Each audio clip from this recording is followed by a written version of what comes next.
Asa Miller.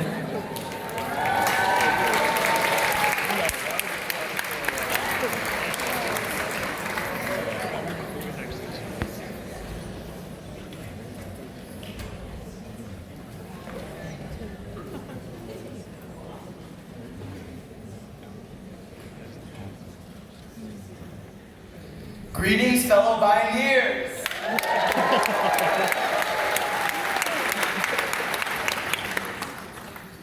My name is Asa Miller. I'm a senior at Edgemont Junior Senior High School in Scarsdale, New York.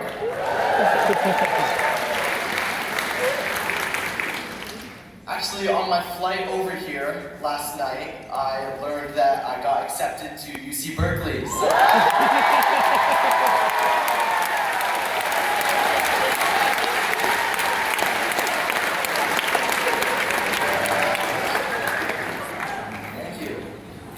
When I submitted my excuse to be here to my school attendance officer,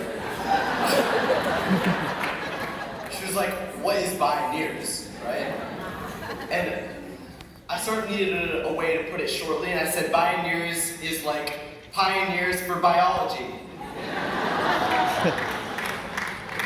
She then asked me, and I quote, "While you're there, could you find out if raw food is better for my dog?"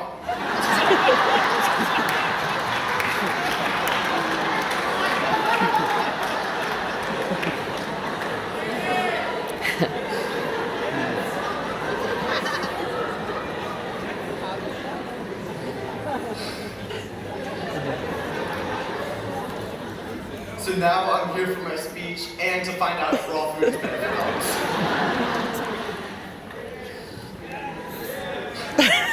What are people young? It is. My scientific inquiry began my sophomore year of high school.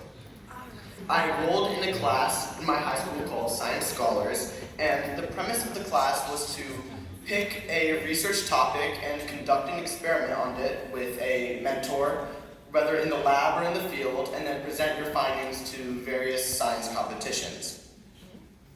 I already knew that I wanted to work with the ocean. Throughout my life, the ocean has been my home. Little me with long, blonde, curly hair loves to frolic in the waves, capturing and studying hermit crabs that would, leave scars on my fingers with their claws. I was the epitome of innocence, except of course for those poor hermit crabs. The time I didn't spend in the water, I would maintain many aquariums I had assembled in my bedroom. My grandmother, so often charged with my care, would tell me stories of the turquoise waters and the vibrant sea life in our homeland of Cuba. I took interest in scuba diving and began my certification in New York State. I could only imagine how Cuba's gorgeous, sparkling reefs compare to New York's cold, disgusting waters.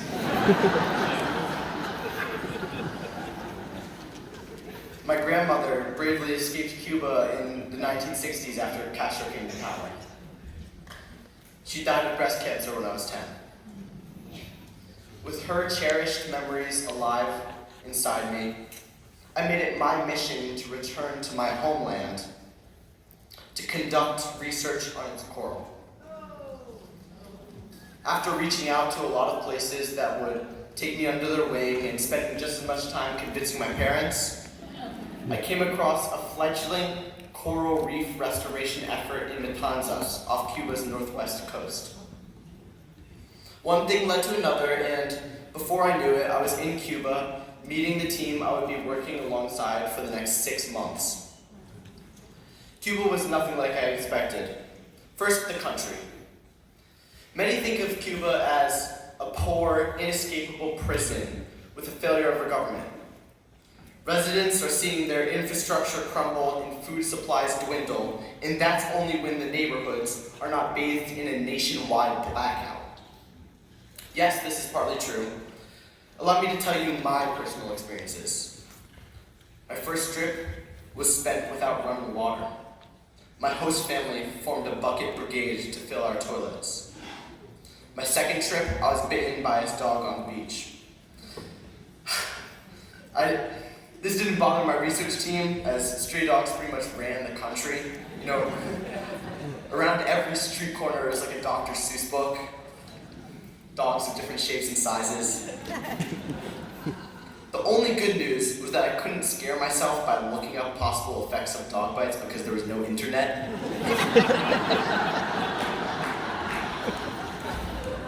If anyone sees me foaming at the mouth at any point during this speech, feel free to call 911.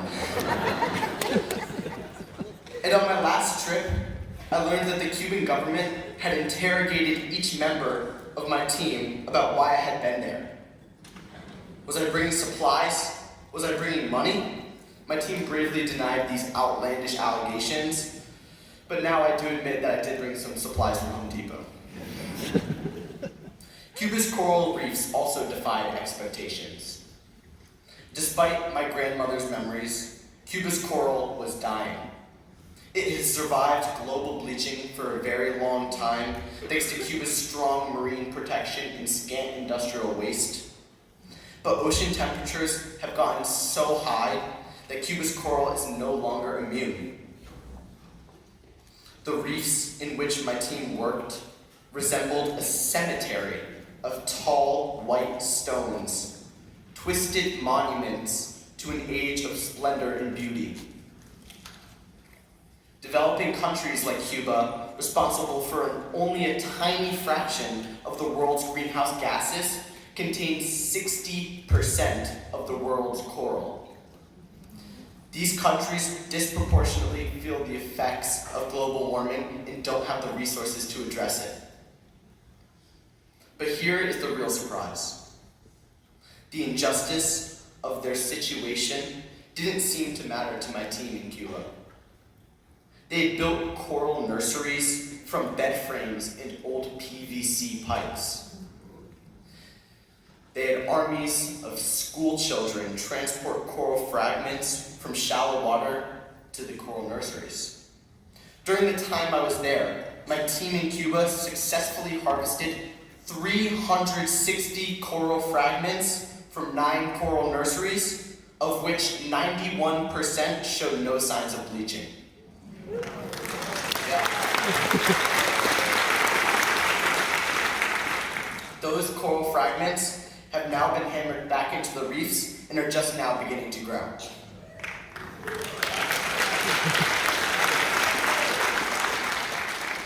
So I bring back one lesson. I know that things might not seem so great here. There's a lot to blame for our current situation. In Cuba, it was the outdated infrastructure, the risk of disease, a useless and corrupt government. Here, it's... You get the point.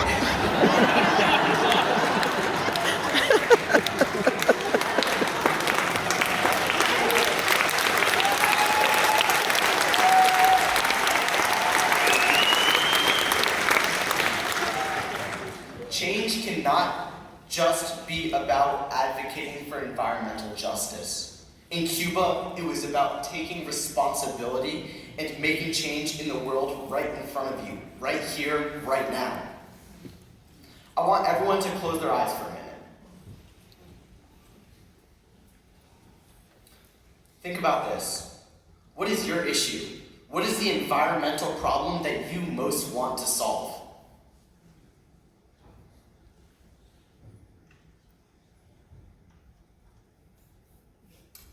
Open your eyes. What are you waiting for?